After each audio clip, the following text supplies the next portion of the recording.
करोड़ों चेहरे और उनके पीछे करोड़ों चेहरे।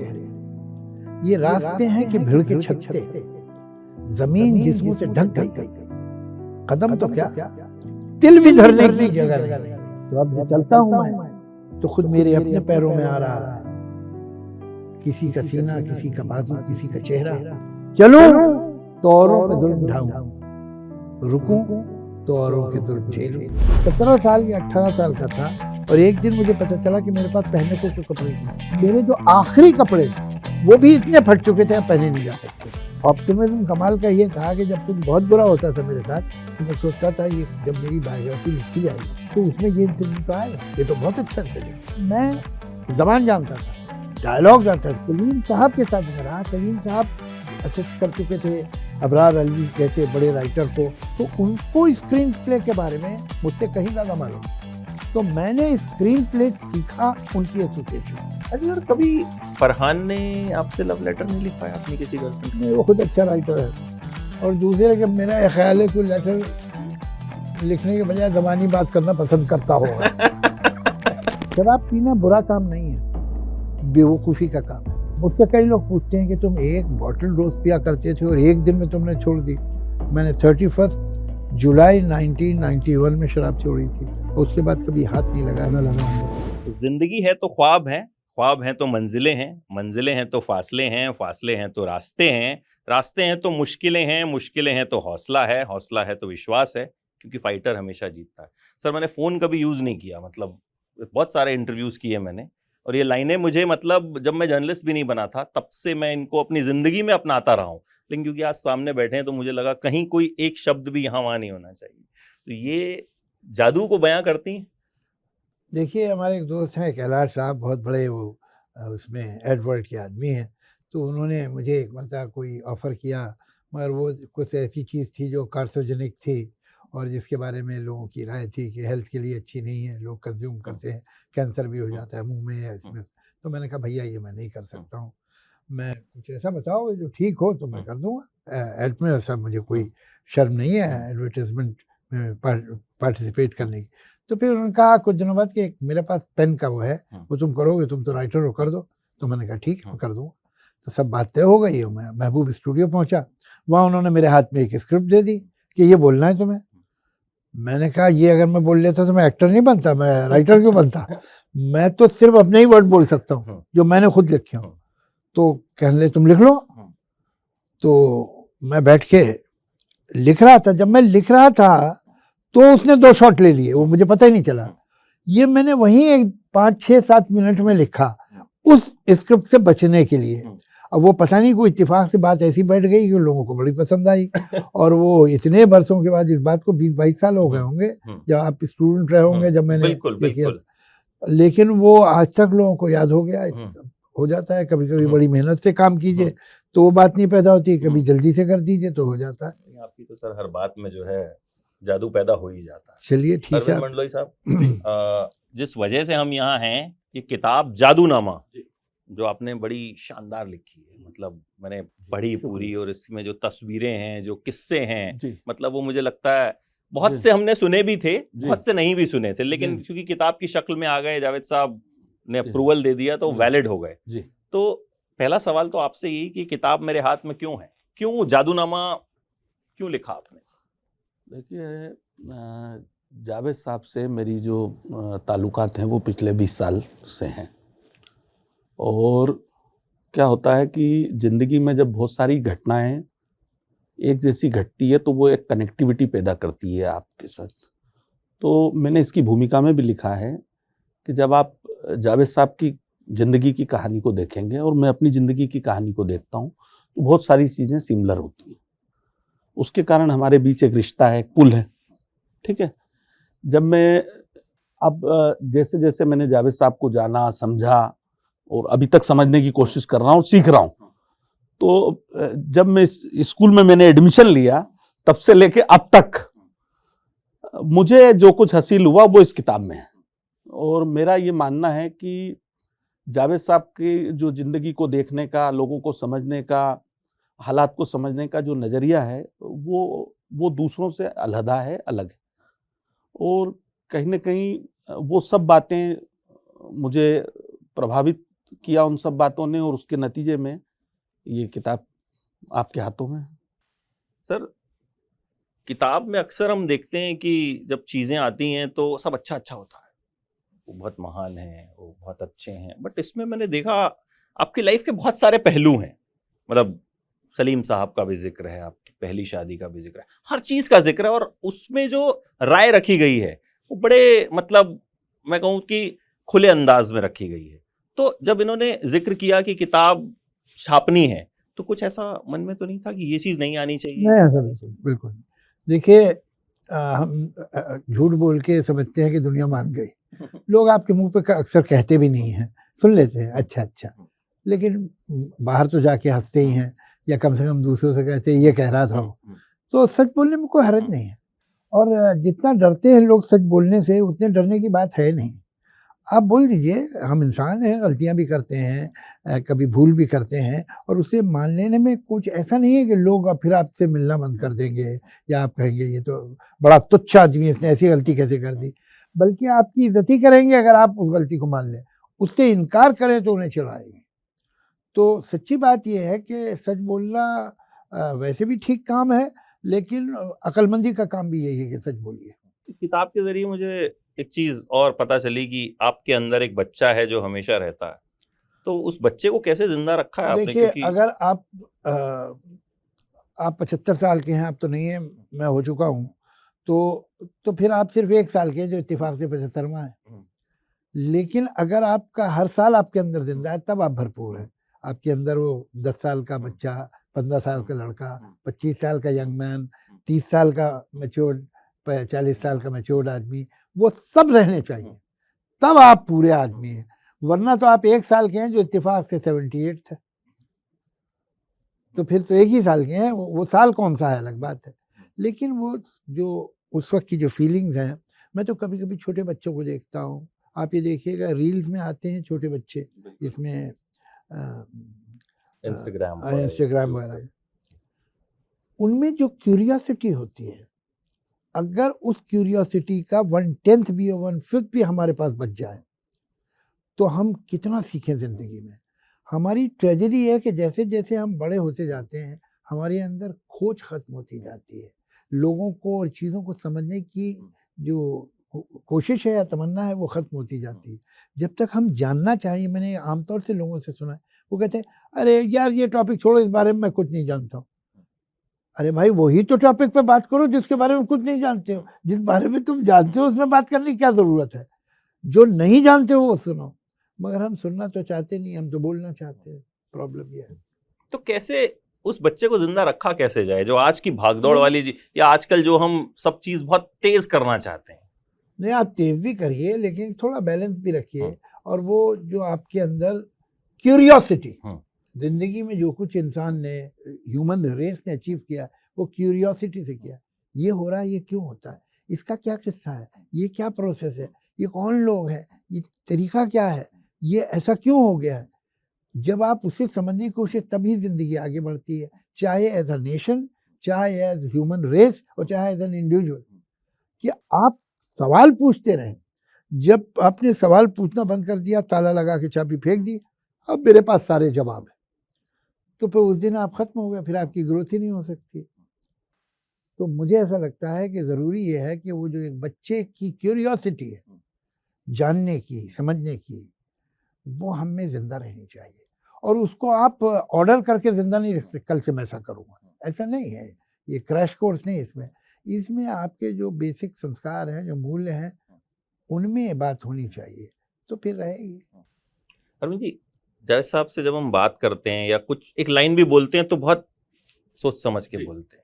आप किताब लिख रहे थे उनके ऊपर, तो मन में कुछ डर था या कुछ कोई ऐसा इस किताब का ऐसा कोई टॉपिक रहा, कुछ वो रहा जो आपको लगा हो कि कहीं जावेद साहब बुरा तो नहीं मान जाएंगे? देखिए, सबसे बड़ी बात ये है कि जावेद साहब ने अपनी ज़िंदगी के हर पहलू पे बात की, और न सिर्फ जावेद साहब ने, बल्कि जितने लोगों ने इसमें इंटरव्यू दिया, उन्होंने सबने अपनी तरफ से 100% सच ही कहा। और जावेद साहब को जितना मैं करीब से जानता हूँ, कभी उन्होंने मेरे क्वेश्चन का कोई गलत जवाब नहीं दिया, चाहे मैंने इंटरव्यू किया हो या चाहे निजी बातचीत हुई हो। हमेशा उन्होंने जो घटा, जो सही था वही बताया। और ये ऐसा ही नहीं है कि मैं खुश करने के लिए कह रहा हूं। अगर किताब है तो आप सोच सकते हैं कि ये सब टेस्टिंग हुई होगी, है ना। तो जावेद साहब ने कभी कोई ऐसा पहलू, कोई अगर शराब पी तो कहा है मैंने बहुत शराब पी, ठीक है। मतलब इंदौर आए थे हम लोग, एक जगह जा रहे थे, रास्ते में जावेद साहब ने कहा कि आप शराब तो नहीं पीते हैं। मैंने कहा साहब मैं नहीं पीता हूँ। तो उनका मैंने बहुत नहीं पीना चाहिए। देखिए असल में होता क्या है कि आप गलती करें और उसको स्वीकार करें। गलती करने के लिए कोई हिम्मत की जरूरत नहीं होती, स्वीकार करने के लिए बहुत हिम्मत चाहिए होती। और खास करके जब आप कामयाब हों, तब फला वक्त मैंने ये गलती की थी, आसान बात नहीं है इसको कबूल करना। मैं ऐसे बहुत सारे कामयाब लोगों को जानता हूं जो ये न तो किसी गलती को स्वीकार करते हैं, न किसी नाकामयाबी को स्वीकार करते हैं। जावेद साहब के साथ ये है कि दोनों चीजों में अगर आप उनसे कोई क्वेश्चन करेंगे, बहुत क्लियरली उसका सही आंसर होगा। अगर वो सही है तो सही है, गलत है तो गलत है। आपने जो जवाब सुना, आपको इसी से अंदाजा हो जाएगा कि गलती मान लेना ज़्यादा अक्लमंदी का काम है। ये देखिए उनके बारे में क्या राय दे रहे हैं। साहब वो लोग अपनी गलती नहीं मानते, उनकी जो फेलियर हुआ वो फेलियर ही नहीं मानते। तो अब हो सकता है इन्होंने उनके मुंह पे कहा, हो सकता नहीं कहा हो, लेकिन आप जब झूठ बोलते हैं, ये हमारा ख्याल है कि हमने झूठ बोला, सबने मान लिया, कोई नहीं मानता। उनको पता है सच क्या है, उनमें भी अकल है ना, ऐसे थोड़ी है बेवकूफ़ सब। उनसे सच्ची बोल दो, यही अच्छी बात है, झंझट में मत पड़ो। और फिर एक झूठ बोलो तो फिर दूसरा बोलो, फिर कहाँ चक्कर क्या है। अरे भाई हाँ ये मैंने किया था, मैंने बुरा किया था, मुझे बहुत शर्मिंदगी है कि मुझे ऐसा नहीं करना चाहिए, तो बोल दो। तो उसमें क्या होगा, उसके बाद वो आदमी तो आपके खिलाफ हो नहीं सकता। वो कहे भाई तो खुद ही मान रहा है, तो मैं क्या कहूँ। तो बेहतर बात यही है। और अपनी गलती को जब तक हम गलती मानेंगे नहीं तो ठीक भी नहीं कर सकते। पहले तो हमें मानना पड़ेगा कि हम गलत थे, वो ज़रूरी है। और उसमें मुझे ऐसा नहीं लगता कि दुनिया आपसे नफरत करने लगती है, आपको घटिया समझने लगती है, छोटा समझने लगती है, ऐसा कुछ नहीं होता। ये बेकार का डर है। हम लोग बहुत ज़्यादा डरते हैं सच बोलने से, इतने डरने की बात नहीं है। अच्छा, इस किताब से मुझे एक चीज पता चली कि जो शराब की वजह से ही कहीं ना कहीं आपकी पहली शादी भी टूटी, जो मैडम ने अपने एक इंटरव्यू रीज़न में, ये भी था, एक रीजन ये भी था। उस वक्त उसके बाद दिमाग में ऐसा क्या आया कि आपने शराब छोड़ दी? नहीं फौरन तो नहीं छोड़ी, उसमें कुछ वक्त लगा, कुछ मेरे ख्याल से 7-8 साल। बहुत लोग चाहते हैं छोड़ नहीं पाते, जी। तो मैं उनके नहीं लिए भी ऐसा चाहूंगा नहीं, ये जवाब कि बहुत मुझसे कई लोग पूछते हैं कि तुम एक बॉटल रोज पिया करते थे और एक दिन में तुमने छोड़ दी। मैंने 31 जुलाई 1991 में शराब छोड़ी थी और उसके बाद कभी हाथ नहीं लगाया, ना लगाऊंगा। तो तरकीब क्या शराब छोड़ने की? बहुत सिंपल तरकीब है, पीना बंद कर दो। इसके अलावा कोई तरकीब नहीं। वही तो लोग कर नहीं पाते हैं। नहीं वे तो पीते रहो। अगर छोड़नी है तो पीना बंद करो। और क्या कर सकते हो? और कोई तरकीब हो सकती है क्या कि मैं पीता भी रहूं और छोड़ भी दूं? ऐसा तो हो नहीं सकता। छोड़ दो। एक बात का ख्याल रखो, शराब पीना बुरा काम नहीं है, बेवकूफ़ी का काम है। आदमी बुरा बनने में नहीं डरता, बल्कि उसे ग्लैमर भी लगता है, मैं बहुत बुरा आदमी हूँ। इसमें एक ज़रा हीरोइक्स भी है कहीं। मैं बेवकूफ़ आदमी हूँ ये नहीं मानना चाहता वो। बेवकूफ़ी जो है वो डिग्निटी से नीचे है। फैक्ट ये है कि शराब पी के आदमी बेवकूफ़ हो जाता है। तो आप बेवकूफ़ होना चाहते हैं आप पीजिए, और अगर आप चाहते हैं कि नहीं भाई मुझे बेवकूफ़ी नहीं करनी है तो मत पीजिए।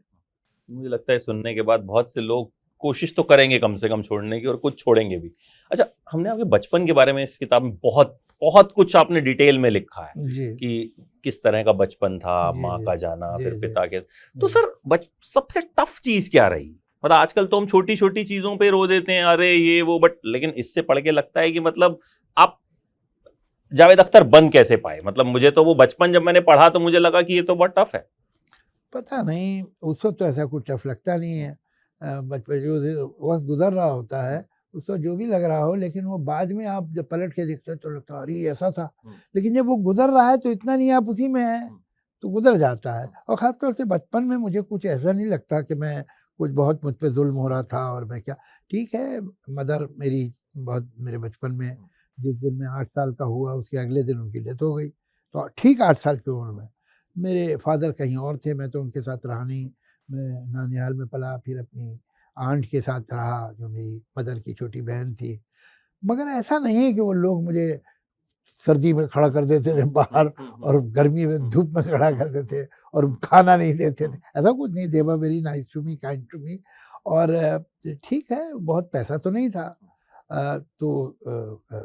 स्कूल में हम अमीर बच्चों को देखते थे जिनके पास घड़ियाँ भी थी। बचपन में बच्चा स्कूल घड़ी बांध रहा हो तो ये तो बहुत बड़ी बात थी। और फाउंटेन पेन बड़ी चीज़ थी उस ज़माने में। तो अच्छे स्वेटर जो है वो बड़े एक्साइट कर, तो वो सब डिप्रिवेशन की कहीं फीलिंग होती थी, यार इनके पास तो ऐसी चीज़ें हमारे पास तो है नहीं। इवन जो खाने का डब्बा है वो इनका इतना खूबसूरत होता था कि उसे देख के हमें शर्म आती थी। तो ये सब ज़रूर है। तो तभी उसमें एम्बिशन भी जागता था कि ये सब तो मुझे हासिल करना है और ये तो मुझे चाहिए। मगर ये कि मैं ऐसा नहीं कहूँगा कि मेरा बचपन को उदास बचपन था। ये ओलिवर ट्विस्ट का बचपन मेरा बिल्कुल नहीं था। I was a very happy child and I was a very popular child in my school, in my college और इन माई लोकेलिटी। तो सब के सब जो है मुझे जानते थे और बहुत बुलाते थे, बातें करते थे और मैं उन लोगों को जोक्स भी सुनाता था और तमाशे भी दिखाता था। तो कुछ मेरा ऐसा दुखी, सैड, लोनली, अनाथ का बचपन नहीं था। तो ऐसा क्या था कि आप बचपन में ही जब कुछ नाटक करते थे तो आपको था कि मैं फाइट वाली फिल्म बनाऊंगा, कि जिसमें फाइट होगी, लड़ाई होगी? ऐसा भी नहीं सोचा था। मैं तो यही नहीं सोचा था कि मैं इम्प्रेस था गुरुदत्त से, हिंदी फिल्म बिमल रॉय से, गुरुदत्त से। तो ये लोग तो अलग तरह की फिल्म बनाते थे, मैं तो ऐसे ही बनाना चाहता था। फिर मैं जब आया, और मैं आया था डायरेक्टर बनने फिल्म इंडस्ट्री में, लेकिन वो हालात ने मुझे राइटर बना दिया। तो ये मुझे ज़रूर लगता था कि हमारा जो फिल्म में हीरो है ज़रा थोड़ा नैम्बी-पैम्बी सा है, रोता रहता है शराब पी के, और वो मोहब्बत में रोता है और वो हार मान जाता है। उसकी माँ या बाप कहते हैं तुम्हारी शादी नहीं हो सकती, तो वो डर जाता है। तो जो रेबल स्टार, जब शम्मी कपूर जो थे, वो रेबल क्या था उनका? उनका नाम हो गया था रेबल स्टार। वो रेबल क्या करते थे, कहानियाँ देखो तो सिर्फ माँ से कहते थे नहीं मैं तो शादी इसी लड़की से करूँगा, इतना बड़ा रेबल करते थे वो। तो यही, इससे ऊपर नहीं, ऐसा नहीं वो समाज बदलने निकल जाते थे वो। तो मुझे ऐसा लगता था कि जो एक स्ट्रॉन्ग कैरेक्टर होना चाहिए, और इत्तेफाक की बात कि मैंने जिसके साथ काम किया सलीम साहब, उनकी भी वही फीलिंग थी। तो वो कैरेक्टर्स हमें कहीं फैसिनेट करते थे दोनों को पर्सनली, तो जो हमने लिखे। ये कहीं ना कहीं आपका अपना जो स्ट्रगल था यकीनन वो उन किरदारों में दिखा, वो उनके साथ विजय भी, में या हाँ, जितने भी आपके। हो सकता है। देखिए मेरा ऐसा, एक तो मेरी अकेली लिखी तो है नहीं, 2 आदमियों ने लिखी है, तो उसमें उनका भी बहुत कुछ है, मेरा भी बहुत कुछ है। एक राइटर परी की और राजकुमार की कहानी लिखे तब भी वो ऑटोबायोग्राफिकल होगी, इसलिए कि उस परी के या राजकुमार की मोरालिटी या संस्कार तो वही होंगे जो आपके हैं। आपको जो लगता है कि ये अच्छी बात है और ये बुरी बात है, वही डालेंगे आप उसमें। तो कहीं ना कहीं आपका जो अपना सेट ऑफ बिलीफ है, जो आपकी संस्कार हैं, जो आपकी वैल्यूज़ है, वही उन कैरेक्टर्स में जाएंगी। तो भले वो बाहर से शहजादा हो, तलवार लेके घुमा रहा है, लेकिन वो जो सोचेगा, जो बात करेगा, वो वही करेगा जिसे आप ठीक समझते हैं। और वो आपकी ठीक किसे समझते हैं, वो आपके संस्कार से आता है। तो हर कहानी किसी न किसी हद तक कॉन्शियसली अनकॉन्शियसली ऑटोबायोग्राफिकल होती है टू सम एक्सटेंट। इंसिडेंट ना हो ऑटोबायोग्राफिकल, लेकिन कैरेक्टर्स की जो मोरालिटी है वो आपसे आएगी। अरुण जी, आपको जावेद साहब के रचे हुए किस किरदार ने सबसे ज्यादा प्रभावित किया या आप पे इम्पैक्ट डाला? मुझे किरदार ने नहीं, मुझे जावेद अख्तर ने प्रभावित किया। नहीं, वो तो उनके किया, किरदारों ने नहीं किया। हाँ, एक मगर एक जो बात में खास तौर पे अभी आपका जो सवाल था और जावेद साहब जिस तरह से जवाब दे रहे थे, ये तो कमाल की बात है इनके अंदर। होता ये है कि देखिए, जब इनसे मुलाकात नहीं हुई थी, उसके पहले जो मेरी जिंदगी की कहानी थी वो इनकी जिंदगी की कहानी से बहुत मिलती जुलती थी। वो आपने हाँ, और स्टार्टिंग में उस चीज का मेंशन भी और ये होता था कि मैं ये मान के चलता था, गलतफहमी थी मुझे जो अब दूर हो गई है, कि दुनिया भर के जो दुख हैं वो सिर्फ मैंने सहन किए और सहन किए, और अब मैं जो कुछ भी ठीक हालात हैं इसके लिए भी मैं जवाबदार हूँ, और ये मेरी उन कुर्बानियों का नतीजा है जो मैंने सहन की हैं, तकलीफें। जावेद साहब ने गलतफहमी दूर कर दी। दूसरी जो अच्छी बात है, अभी आपने इनसे पूछा बचपन कैसा गुजरा, इन्होंने बड़े आराम से कहा कि बहुत अच्छा मजा था और आया। बहुत मजे का, ऐसा कुछ मजे वजे का था नहीं वो। इससे पढ़ के तो नहीं लगा। हाँ, मतलब अगर दोबारा इनको भी गुजारना पड़े तो ये नहीं गुजार सकते हो बचपन सर खुद ये भी। सही अब इस हाँ। उम्र में क्या बच्चे गुजारें? लेकिन बचपना तो है हाँ आपका। हाँ, तो है। वो बहुत ऐसा है, तकलीफ और दुख भरे दिन थे, मगर इसके लिए बहुत बड़ी हिम्मत चाहिए कि आप उसमें कोई न कोई सकारात्मक पहलू ढूंढ लें। तो जावेद साहब की ये खासियत है, और ये मेरे आसपास में जितने लोगों को जानता हूं, जिनमें कुछ नामवर लोग भी हैं, कम लोगों में ये ताकत होती है कि वो सिर्फ जो रोशनी वाला पक्ष है, जो उजला पक्ष है, उसी को देखें और उससे खुश हों। तो ये इनके व्यक्तित्व की एक खास बात है। मगर जब इनको एज ए राइटर हम एनालिसिस करते हैं, जब पढ़ते हैं इनकी शायरी को या इनके लिखे हुए गानों को या इनके लिखे हुए, तो कहीं ना कहीं उन सब चीजों की एक झलक उनमें मिलती है। ये बात रमेश सिप्पी साहब ने भी जिक्र किया है कि जितनी भी फिल्में सलीम जावेद ने साथ में लिखी, उसमें जो डायलॉग राइटिंग का वर्क था वो जावेद साहब सेपरेटली करते थे। वो एक अलग टॉपिक है। वो एक अलग टॉपिक है, पर मतलब बता रहा हूं मैं आपको। जी जी। तो जो कैरेक्टर बोलते हैं, जो आपने कहा, तो जब आप उनको करीब से जानते हैं तो आपको ये अंदाजा होता है कि ये जो कैरेक्टर के अंदर भी उनकी सोची हुई, उनकी अनुभव की हुई चीज ही कहीं ना कहीं आपको नजर आ रही है। सर वो जो आपने रातों रात जीपें अरे ली और वो राइटर्स को क्रेडिट नहीं दिया जाता, वो आइडिया आया कैसे? वो सलीम साहब का था। वो सलीम साहब ने आइडिया दिया कि ऐसा करना चाहिए, देखो हमारा नाम नहीं देते, बड़ी गलत बात। वो बड़े हिम्मत वाले आदमी हैं। और मैं फिर आपसे एक बात कहूँ कि ये मैं बिल्कुल नहीं मानना चाहता हूँ, और बिल्कुल इसलिए सच नहीं है कि मैं एक उदास बच्चा था। मैं कभी उदास बच्चा नहीं। ठीक है, जो गम हुए थे, जो दुख थे, जो डिप्रेशन था, वो याद था। ऐसा तो नहीं है कि मेमोरी में थे ही नहीं, वो दिल में थे नहीं। लेकिन मेरा एटीट्यूड या मेरा जो रहन सहन या लोगों से मेरा रिश्ता, वो बहुत खुशी का और बहुत उसका जॉय का था।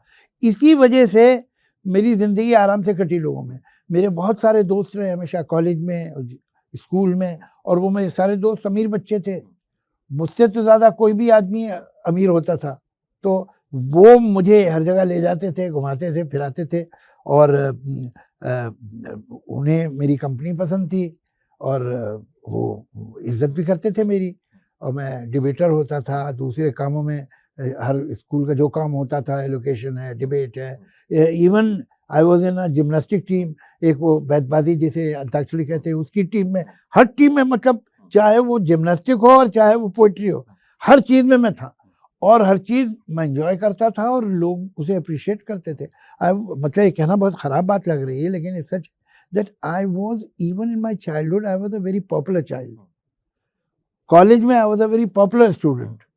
तो वो मुझे हमेशा, वो जो मेरी ईगो फीड होती रही हमेशा, लोगों ने मुझे अप्रिशिएट किया, इज्जत दी, बुलाया, बिठाया, तो वो कोई, मैं एक दुखियारा कभी नहीं रहा, कभी नहीं। और कभी कभी मैं सोचता हूँ मुझे होना चाहिए था। मैं मुड़ के देखता हूँ तो मैं सोचता हूँ कि मुझे क्यों नहीं, मैं डिप्रेशन मुझे क्यों नहीं हुआ, और मैंने कभी क्यों नहीं सोचा कि मैं सुसाइड कर लूँ। मुझे तो कभी आइडिया भी नहीं आया। ऐसा नहीं कि मैंने रिजेक्ट कर दिया, मुझे आइडिया ही नहीं आया कभी। और जैसा भी था, बल्कि ऑप्टिमिज्म कमाल का ये था कि जब कुछ बहुत बुरा होता था मेरे साथ, तो मैं सोचता था ये जब मेरी बायोग्राफी लिखी जाएगी, उस वक्त भी 17 साल 18 साल की उम्र, तो उसमें ये इंसिडेंट तो आएगा, ये तो बहुत अच्छा इंसिडेंट। मतलब अब ये इलॉजिकल है, और उस वक्त भी मुझे उसके इलॉजिकल होने पे हंसी आई कि हो कैसे सकता। बुरा है कि मैं 17 साल या 18 साल का था, और एक दिन मुझे पता चला कि मेरे पास पहनने को कोई कपड़े नहीं। अरे भाई, तुम 18 साल इस दुनिया में रहे हो तो कपड़े पहन के रहे हो ना, ऐसे तो नहीं रहे। मगर मेरे जो आखिरी कपड़े थे वो भी इतने फट चुके थे, अब पहने नहीं जा सकते थे, तो मेरे पास कोई कपड़े नहीं। अब मुझे परेशानी भी हुई थी, लेकिन साथ में मैं बहुत अम्यूज भी हुआ, और मुझे लगा ये तो कमाल का इंसिडेंट है, ये तो कभी काम आएगा, ये तो बहुत अनयूजुअल इंसिडेंट कि एक 18 साल का लड़का कह रहा है मेरे पास कुछ पहनने को नहीं, और अपने दोस्त के घर में उसकी बेडशीट लपेटे बैठा हुआ। तो अल्टीमेटली वो मेरा दोस्त आया, फिर उसने मुझे अपना एक पुराना पैंट दे दिया, तो मैं फिर वो उसकी पैंट और शर्ट पहन के गया। अब वही एक जोड़ा था फिर मेरे पास। मगर ये कि ऑप्टिमिज्म मेरा बहुत स्ट्रांग था, कि मुझे लगता था ये इंसिडेंट ये अच्छा है, ये कभी काम आएगा। मतलब उस वक्त तो मुझे लगता है उतनी मुझे- ऑटोबायोग्राफीज भी शायद नहीं लिखी नहीं, जाती मगर होंगी। मुझे ऐसा ही लगता था हम्म, कि ये जो है ये तो बाद में बहुत प्रेशियस इंसिडेंट, ये तो हाईलाइट हो जाएगा। आप यकीन कीजिए, आपको लगेगा इस समय क्या कह रहा हूँ, मत सच यही। तो ये ऑप्शन था, वो मुझे खेत ले गया।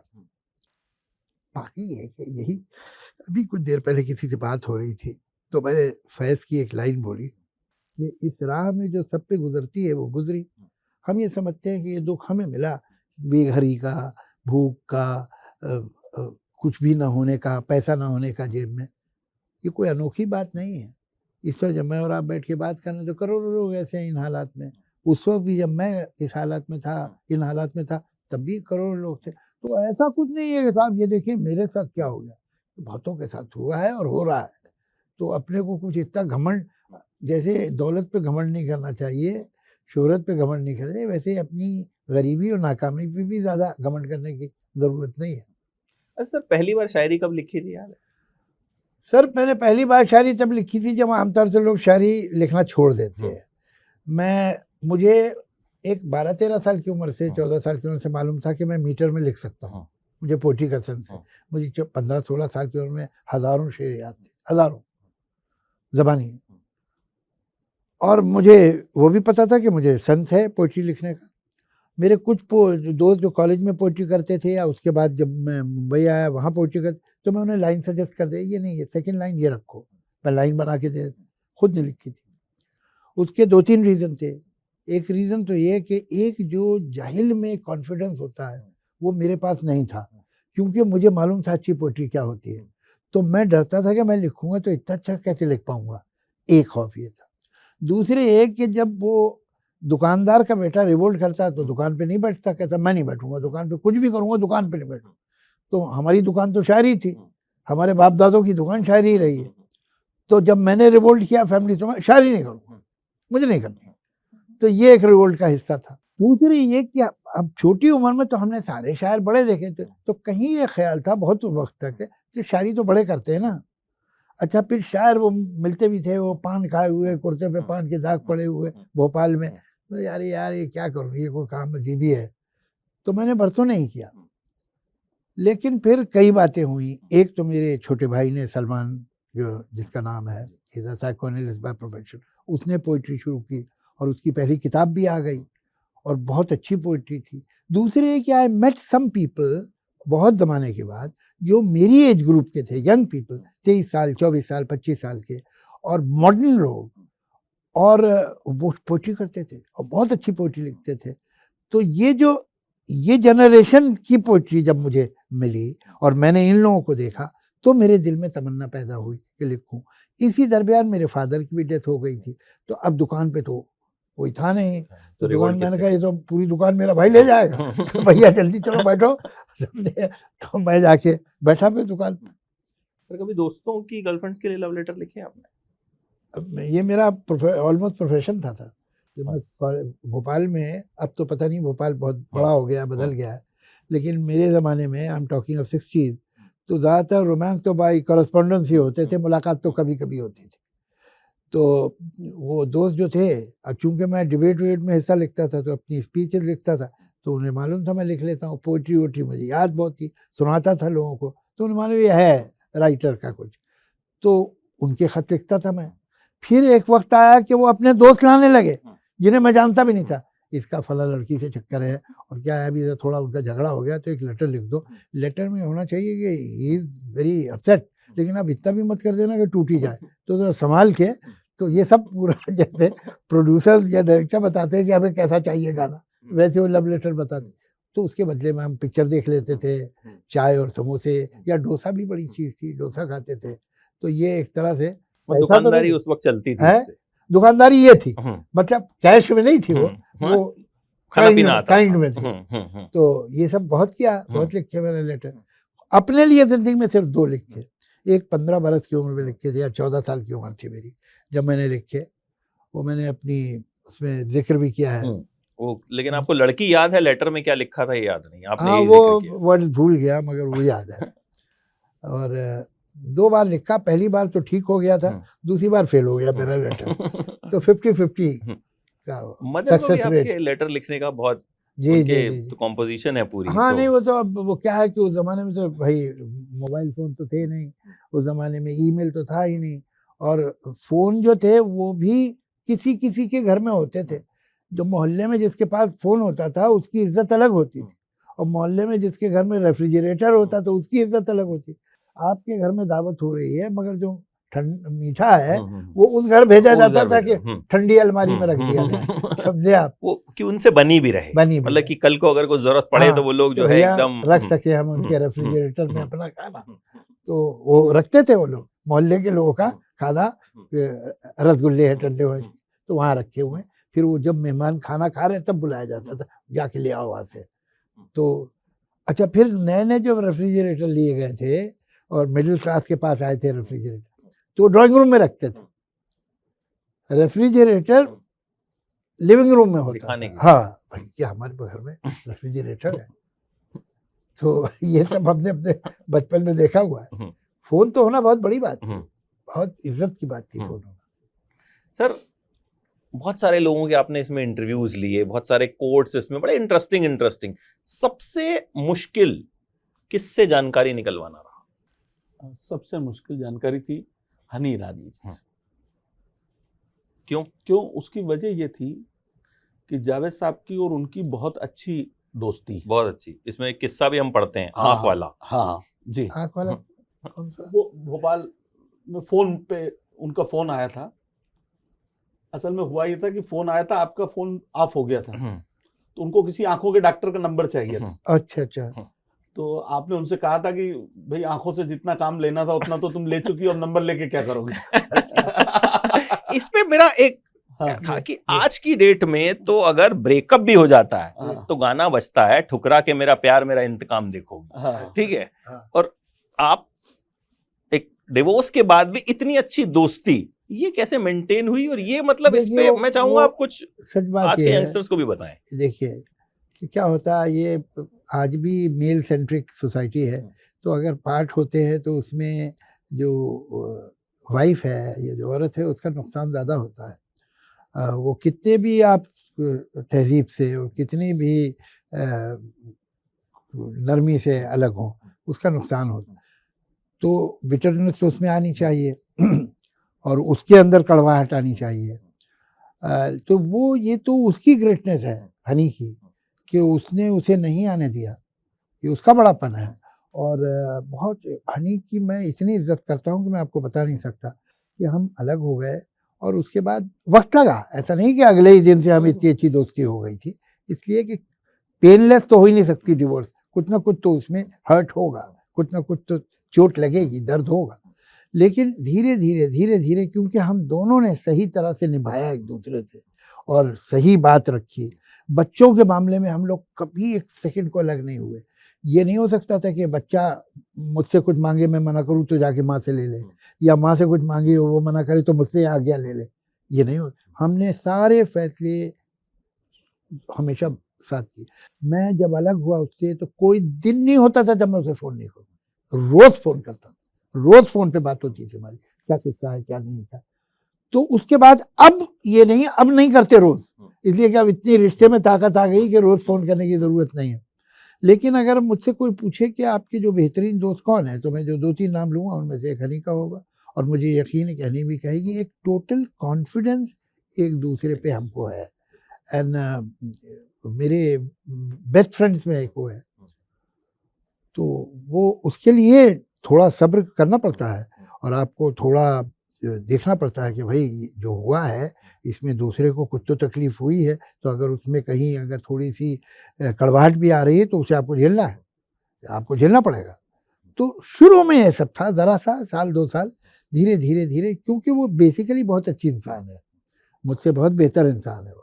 तो आहिस्ता-आहिस्ता हमारे रिश्ते बहुत मज़बूत हो गए, और न सिर्फ मुझसे बल्कि शबाना से, जो ज़ोया और फरहान के शबाना से जैसे रिलेशन है या शबाना के इन लोग से जो रिलेशन है, वो बहुत ही अच्छे और उम्दा हैं। क्यों तक मतलब सबसे टफ क्यों रहा फिर आपके लिए उनसे? टफ ये था कि देखिए बाकी सब लोगों से तो मैं रेगुलर मिलता रहता था। हनी जी से ये मेरी दूसरी मुलाकात थी और और उन विषय पे बात करना थी जिनको वो बहुत पीछे छोड़ आई। तो मुझे लगता था पता नहीं वो जख्म की तरह हैं या क्या उनकी यादें हैं और उनको अब कुरेदना। तो मैंने उनको जाके बताया कि ऐसी में किताब, और मैं ये चाहता हूँ कि उसमें आपकी बात भी आए, और सवाल हो सकता है कि कुछ कड़वे हों, मगर जो मैंने देखा सुना है उसी पे बात होगी। तो उन्होंने बहुत अच्छी तरीके से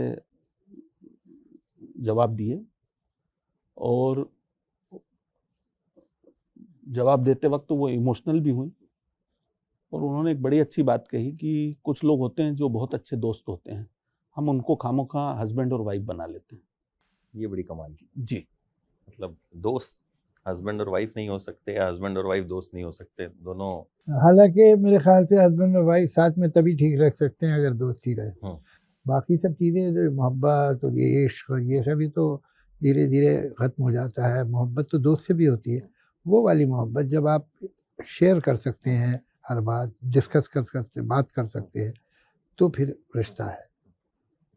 और वो मोहब्बत जिसमें इज्जत नहीं है, वो मोहब्बत में खोट है। और वो इज्जत जिसमें आप अधिकार नहीं देते हैं, वो उस अधिकार में खोट है, झूठा है। कि आपने इज्जत तो दे दी, अधिकार कोई नहीं। आपने मोहब्बतों की इज्जत नहीं करते, बल्कि ये आमतौर से बहुत सारे मर्द ये लॉजिक इस्तेमाल करते हैं, अरे भाई मैंने तुम्हें अगर ऐसा बुरा भला कहा या मैंने तुमसे मिलती है because I love you so much, तो मुझे हक लगता है। नहीं, ये बकवास है। आप जिससे मोहब्बत करते हैं आपको उसकी इज्जत करनी पड़ेगी। अगर आप उसकी इज्जत नहीं करते तो झूठ है, आप मोहब्बत भी नहीं करते। और अगर आप उसकी इज्जत करते हैं तो आपको उसे पावर देनी पड़ेगी, अधिकार देना पड़ेगा। अगर कोई अधिकार नहीं तो इज्जत किस काम की, मतलब ही नहीं, बेकार बात। तो ये मेरे माइंड में बहुत क्लियर है। वो एक दौर था, वही जो मैंने आपको बताया था कि मैं शराब पीता था बहुत। फिर ये कि जो इतने पुराने जो फ्रस्ट्रेशन अंदर थे, ऊपर से तो हम हंसते खेलते रहते थे, जैसे मैंने कहा कि मेरा हंसता खेलता बचपन था, लेकिन अंदर तो बिटरनेस कहीं थी, वो सब निकलती थी। तो मैं भी कुछ बहुत ही समझदारी से ज़िंदगी नहीं गुजारा था। काम अच्छा कर रहा था, इसमें कोई शक नहीं, लेकिन अपनी ज़िंदगी को मैंने थोड़ा सा ख़राब किया हुआ था अपनी हरकतों।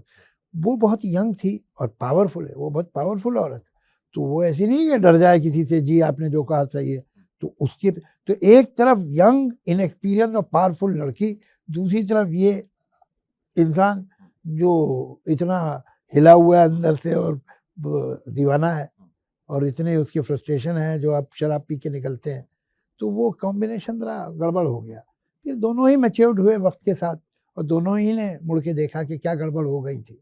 ज़ाहिर है कि कोई भी ताली एक हाथ से तो नहीं बजती है। तो फिर हमने धीरे धीरे जो रिश्ता बनाया उसे टाइम लगा, और वो मजबूत होता ही चला गया। उसे वक्त लगा। अभी देखिए कोई मेरे ख्याल से 40-42 साल पहले की बात है। तो लेकिन ये कि आज हमारा जो रिश्ता है वो मतलब कोई देखे तो माने नहीं।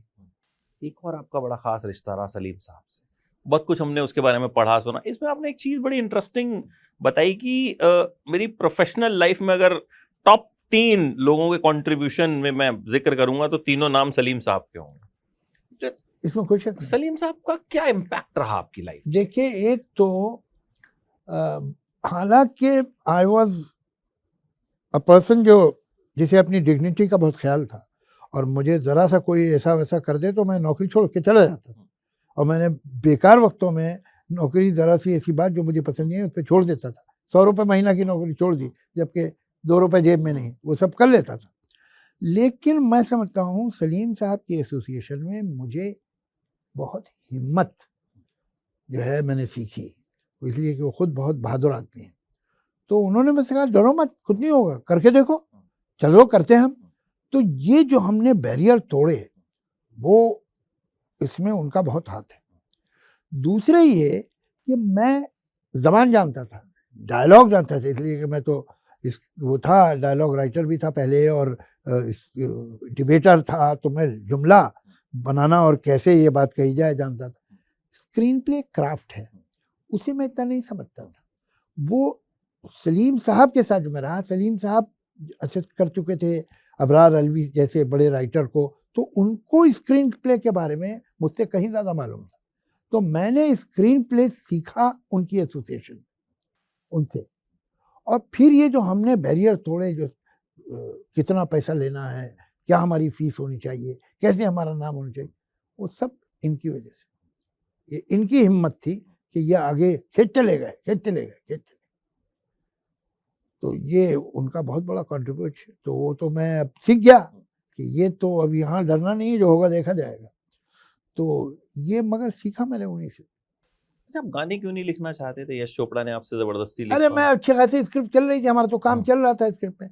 पोइट्री तो मैंने छपाई तक नहीं थी, लिखना गाना लिखना तो दूर की बात आप है। रखते थे जो अपने लिए पोइट्री में पर्सनली? कुछ 5, 6, 8 लोग थे जिन्हें मैं सुनाता था, और मैंने कभी छपाया भी नहीं था। एक बार धर्मवीर भारती जी की जो धर्मपत्नी पुष्पा जी थी, तो वो भी हमारे समझो घर के बड़े की तरह थे, हमारा ऐसा रिश्ता था।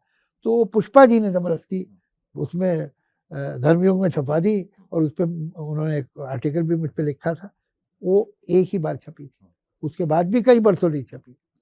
वो यश चोपड़ा साहब से मेरा एसोसिएशन था, उन्हें मैं सुनाता था। तो वो एक दिन आ गए, और वो साहिर साहब अवेलेबल नहीं थे बिकॉज ऑफ सम रीज़न। तो उनका नहीं, मैं गाने तो आपसे लिखाना चाहता हूँ। तो मैंने बहुत इनकार करने की कोशिश की, लेकिन उन्होंने मुझे कायल ही कर दिया। तो फिर जब मैंने लिखे वो गाने, तो मुझे भी मज़ा आ गया सिलसिला के। तो मैंने बहुत इंजॉय किया लिखना, फिर मैं लिखना शुरू कर दिया गाने। और उसमें लता जी का भी हाथ है, ये मुझे बाद में मालूम हुआ। जब इनके पास सॉन्ग राइटर नहीं थे, साहिर साहब वॉज नॉट वेल, तो वो कहते मुझे अब नहीं लिखना, बहुत हो गया। तो ये गए, लता जी को बड़ी बहन की तरह समझते थे। तो उन्होंने लता जी से पूछा कि मैं लता जी किससे लिखवाऊँ?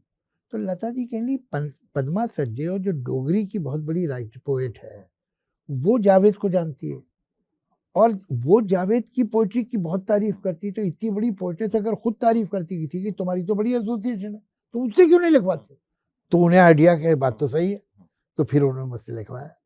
तो कहीं उसमें लता जी का भी कंट्रीब्यूशन है मेरे सॉन्ग राइटर बनने में। अच्छा सर, कभी फरहान ने आपसे लव लेटर नहीं लिखवाया अपनी किसी गर्लफ्रेंड? कहा नहीं कि पापा लिख दो जरा? नहीं, वो खुद अच्छा राइटर है, और दूसरे के मेरा ख्याल है कोई लेटर लिखने के बजाय ज़बानी बात करना पसंद करता होगा।